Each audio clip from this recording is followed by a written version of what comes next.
حضرت عبداللہ بن عمر رضی اللہ تعالیٰ عنہما سے روایت ہے، نبی صلی اللہ علیہ وسلم نے فرمایا، اللہ تعالیٰ کے نزدیک سب سے زیادہ پسندیدہ نام عبداللہ اور عبد الرحمن ہے۔ سنن ابن ماجہ حدیث نمبر 3728۔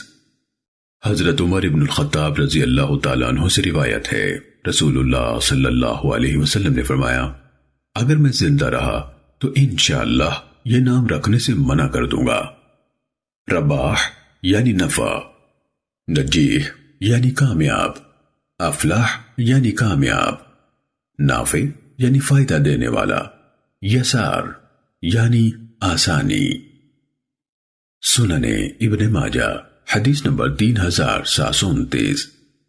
حضرت سمرہ بن جندب رضی اللہ تعالیٰ عنہ سے روایت ہے، انہوں نے فرمایا، رسول اللہ صلی اللہ علیہ وسلم نے ہمیں اپنے غلاموں کے 4 نام رکھنے سے منع فرمایا، افلاح، نافع، رباح، یسار۔ سنن ابن ماجہ حدیث نمبر 3730۔